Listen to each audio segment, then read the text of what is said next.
Students, I am Smriti, your history and English teacher. आज गुरु नानक जी का birthday है, तो आज पूर्णिमा भी है। आप सबको बहुत बहुत शुभकामनाएं उसकी। आज पढ़ते हैं फ्रेंच रेवोल्यूशन, जो आपकी नाइन्थ एनसीईआरटी का फर्स्ट चैप्टर है।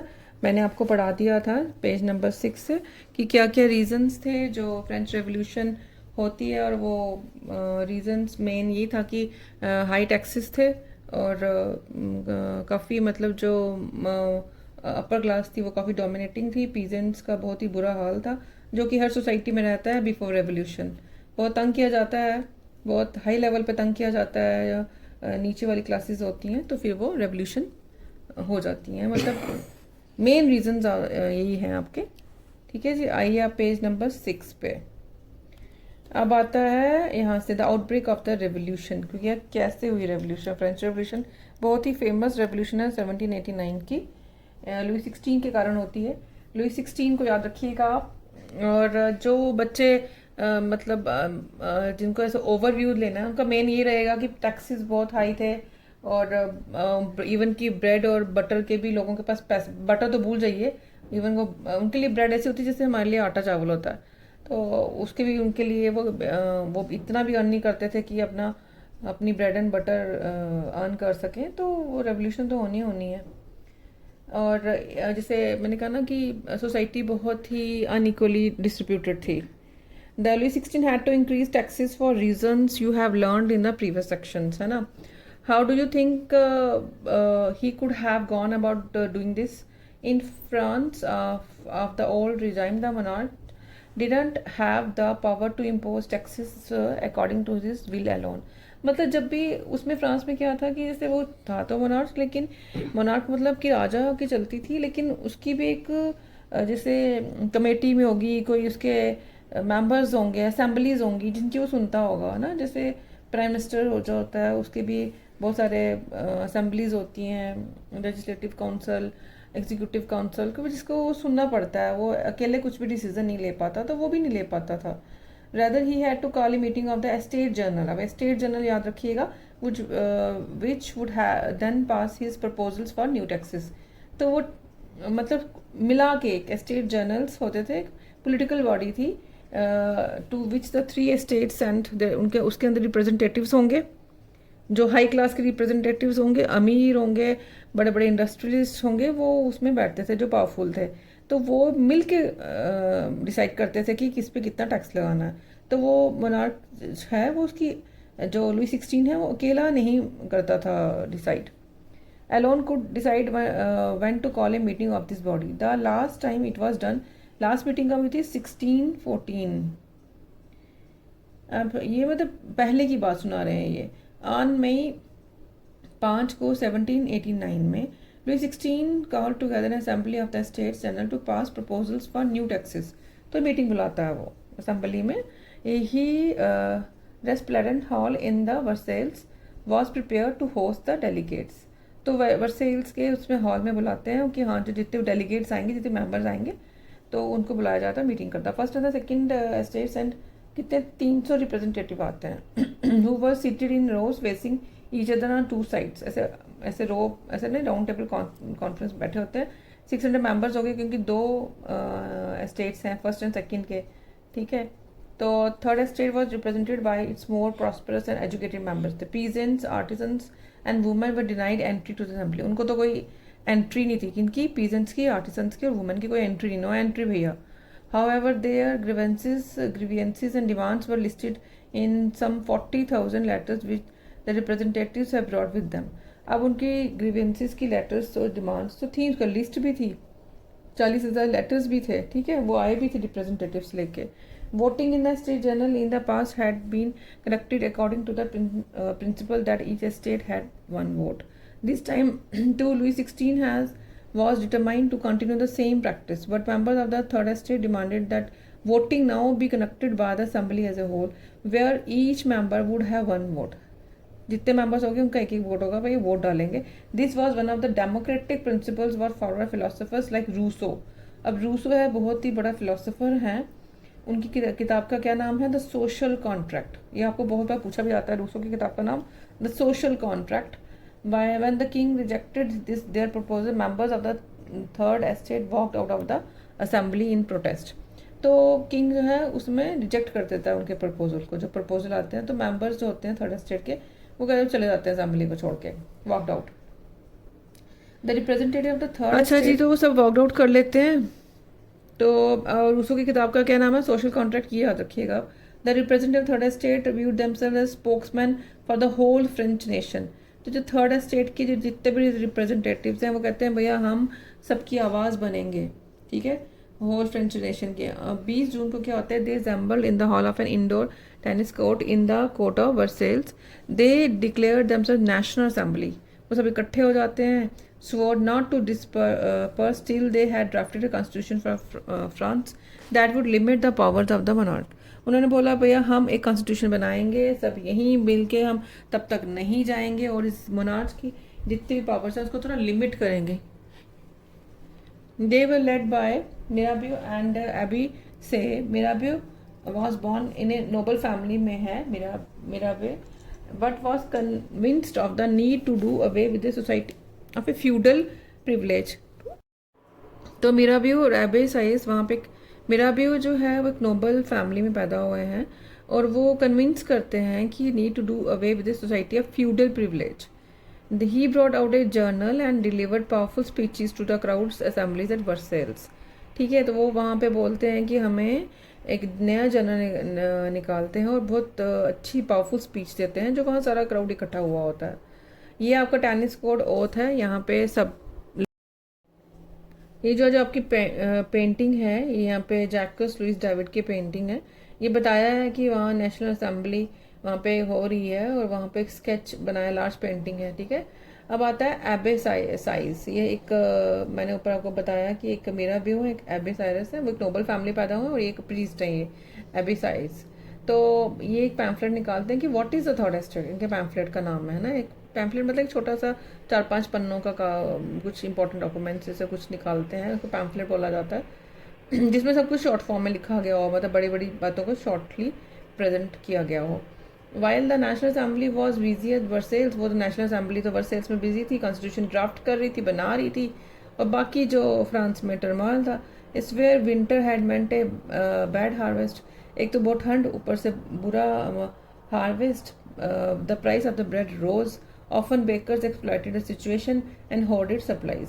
ठीक है, आगे उसके ब्रेड के प्राइसेस बहुत हाई थे और बेकर्स और एक्सप्लॉइट कर रहे थे सिचुएशन को, ठीक है, होर्ड कर रहे थे सप्लाईज को। After spending hours in long queues in at the bakery, crowds of the angry women stormed into the shops. तो भैया लंबी लंबी लाइनें लगी हैं बेकरी के बाहर, तो औरतों को गुस्सा आने लगा। At the same time troops to move into Paris, तो किंग बोल देता कि अपने ट्रूप्स को कहाँ जाओ, पेरिस की तरफ जाओ। 14 जुलाई को द एजिटेटेड क्राउड आगे गुस्से में है, stormed and destroyed the Bastille in the countryside, अंदर मतलब जो गांव वाले अंदर वाले एरियाज है। Rumour spread from village to village that the lords of the manor had hired bands of brigands who were on their way to destroy the ripe crops. Manor क्या होता है, यहाँ नीचे आपको बताया होगा कि एक an estate consisting of the lord, बहुत बड़ा लैंड लॉर्ड, और उसका मैंशन जो उसका एरिया होगा ना उसको मैनर बोलेंगे। तो उनको लगता है, एक र्यूमर फैल गया कि भैया ये इनकी ब्रिगेंड्स आ रही है और ये हमारे जो पकी हुई क्रॉप्स हैं उनको डिस्ट्रॉय कर देंगी। Caught in A frenzy of fear, तो लोग डर गए, पीजेंट्स डर गए, भैया आगे कुछ खाने को है नहीं, अब क्या करेंगे। तो उन्होंने क्या किया, अटैक कर दिया किस पे, शिटैक्स। वो भी क्या है, का कैसल है, कैसल मतलब बहुत बड़ा महल, stately residence belonging to king और नोबलमैन का महल, उस पर अटैक कर दिया किन्होंने, पीजेंट्स ने। दे लूटेड होर्डेड ग्रेन्स, उन्होंने जमा किए ग्रेन्स को होर्ड कर लूट लिया, जला दिया डॉक्यूमेंट्स को। ठीक है, जो उनके जितने, जैसे नहीं मतलब किसी ने उधार लिया हो, ड्यूज का उधार लिया हो, किसी ने लोन लिया हो, तो जो जितने कागज कुछ जला दिया उन्होंने गुस्से में। Large number of the nobles fled from their homes, many of them migrating to neighbouring countries, भाग गए वो। Faced with the powers of this revolting subjects, Louis XVI ने क्या किया, finally accorded recognition to the National Assembly and accepted the principle that his power would from now on be checked by Constitution। उसने क्या किया, ठीक है भैया जो उसकी पावर्स होंगी वो कॉन्स्टिट्यूशन कंट्रोल करेंगे, मतलब वो कोई ऐसी वन मैन मतलब कि आप सिंगल आप डिसीजन नहीं ले सकते, आपको फॉलो करना पड़ेगा, अपने नेशनल असेंबली को मानना पड़ेगा, कॉन्स्टिट्यूशन को फॉलो करना पड़ेगा। On the night of 4 August 1789 assembly passed A decree abolishing the feudal system of obligation and taxes. खत्म कर दिया फ्यूडल सिस्टम, कोई टैक्सेस नहीं, कोई ऑब्लिगेशंस नहीं। मेंबर्स ऑफ द क्लर्जी है ना, to were force to give up their privileges. Clergy मैंने कहा था जो हाई क्लासेस हैं, जो राजा के नीचे नीचे जो क्लर्जी मैन आते थे, भैया तुम अपने प्रिविलेजेस को छोड़ो। Tithes were abolished and land own by the churches were confiscated. सबको उन्होंने कहा कि भैया जो चर्च बड़ा अपना रोल प्ले कर रहा है, मतलब अननेसेसरी पावरफुल हो रहा है, वो सब छीन लो उनको, है ना, छीन लो इनसे। As a result the government acquired assets with worth at least 2 billion livres. अब France become a constitution monarch. अब वहाँ पे कॉन्स्टिट्यूशन आ गया, वहाँ राजा भी होगा तो उसको भी कॉन्स्टिट्यूशन की जुडिशरी की सुननी पड़ेगी। The national assembly completed the draft of the constitution 1791 में बना। Its main object was to limit the power of the monarch. these powers instead of being concentrated in the hands of one person नहीं होनी चाहिए भैया, were now separated and assigned to different institution, the legislative, executive, judiciary, जो आज भी है। This made France a constitutional monarchy. अब ये फिगर जो 7 एक्सप्लेन करती है कि वो पॉलिटिकल सिस्टम कैसे काम करे। जज है, ठीक है, किंग है, किंग जो है नेशनल असेंबली के कंट्रोल में है, और नेशनल असेंबली किसको कंट्रोल करेगी, मिनिस्टर्स को। और ये वोट हैं जो इलेक्ट जो ठीक है, ये 50,000 हैं जो नेशनल असेंबली के मेंबर्स को, 745 के मेंबर्स को चुनेंगे।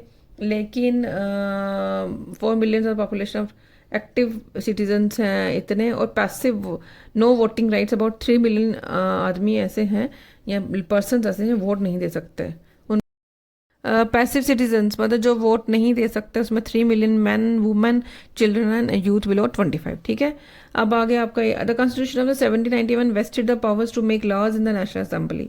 1791 में इनका कॉन्स्टिट्यूशन बना। National assembly this that is citizens voted for a group of electors who in turn choose assembly. मैं बता दिया ऊपर, ये इलेक्टर्स होंगे, वो 745 मेंबर्स हैं। कितने मेंबर्स हैं? 745 मेंबर्स हैं। वो उनको चुनेंगे, वो राजा को कंट्रोल करेंगे। ठीक है, उनका राजा के पास वो वीटो पावर वही होगी जो उन्होंने उसने नेशनल असेंबली के मेंबर्स हैं। Remaining member man and all women were class passive citizens हैं, वो नहीं दे पाएंगे वोट। ठीक है जी। The constitution begin with the declaration of the right of man and citizen. Right such as the right to life. अब इनके राइट्स देख लीजिए, क्या declaration of rights of man and citizen है। Right such as right to life, भैया वो सबको होता ही है। Freedom of speech, freedom of opinion, equality before law were established as natural and inalienable rights. That is, they belong to each human being by birth and could not be taken away. It was the duty of the state to protect each citizen's natural right. Here again, the Declaration of Right of Man and Citizen. Men are born and remain free and equal in right. ये आपके कितने हैं? 13 तक हैं। ठीक है, अब आता है सेक्शन बी, छोटा सा दिया हुआ है। ये रेवोल्यूशनरी कुछ लेडीज़ हैं जो जिनके बारे में पढ़ना है कि भैया जिन्होंने रेवोल्यूशन में हेल्प किया था। Revolutionary journalist Jean Paul Marat commented, sorry ये तो मेल है, ये भी नीचे आएंगे फीमेल्स भी। In this newspaper the friend of the people and the constitution drafted by the national assembly. ये ऐसे दिया हुआ है, उनके थोड़े थोड़े एक्सट्रैक्ट दिए हैं कि उन्होंने क्या क्या लिखा। अब आता है man are born and remain free and equal in right. The aim of every political association is the preservation of the natural and the inalienable right of man. The source of all sovereignty resides in the nation. Liberty consists of the power to do whatever is not injurious to others. The law has the right to forbid only actions that are injurious to in society. Laws is the expression of the general will. All citizens have the right to participate in its formation, personally or through their representatives. All citizens are equal before it. No man may be accused, arrested or detained except in cases determined by the law. कि ऐसे नहीं आपने किसी को पकड़ लेना। Okay, अब आता है नेक्स्ट में सिंबल्स। ये कुछ सिंबल्स हैं, अब याद रखिएगा। ब्रोकन चेन है, बंडल ऑफ रॉड्स और फेसिस है। ये कि majority of man and women in the 18th century couldn't read और राइट। वो ज़्यादा पढ़े लिखे नहीं थे, पढ़ नहीं सकते थे। ठीक है, सो इमेजेस और सिंबल्स उनको दिखाए जाते थे। भैया इमेजेस से समझ तो आ ही जाएगा, है ना, कि क्या लिखा है। सिंबल से भी आप समझ लोगे क्या लिखा है, क्या मतलब है चीज़। Communicate important ideas. Painting by Le Barbier uses many such symbols to convey the content of declaration of right. जो राइट्स के प्रति जो है उन्होंने सिम्बल्स बना दिए, भैया को तुम देख लो, तुम ऐसे नहीं फंस जाना किसी से भी, ठीक है, क्योंकि गरीब सोसाइटी थी, ज़्यादा पढ़ी लिखी नहीं थी। ब्रोकन चेन दी हुई है, आपने देखा होगा सामने, the chains were use to fetter slaves. A broken chain stands for the act of becoming free, ठीक है, ब्रोकन चेन, टूटी हुई चेन की भैया अब आप फ्री हो। बंडल ऑफ द रॉड्स और फेसिस, मतलब एक रॉड क्या होता है, इजिली ब्रोकन हो जाएगी जब आप एंटायर, जब मतलब यूनिटी में ही स्ट्रेंथ है, ठीक है, strength and lies in unity, ये बताया हुआ है।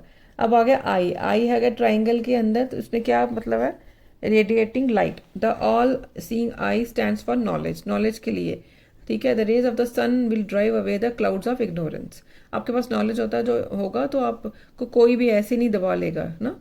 अब आता है sceptre, symbol of royal power. Snake biting its tail from a ring, symbol of eternity, eternity, a ring has neither beginning nor end. अब आता है रेड फ्राइजियन कैप, ये वो कैप है Warne bye slave upon becoming free, मतलब पहले तो ये स्लेव पहनते थे, अब ना तुम फ्री हो। Blue white red, the national colours of France.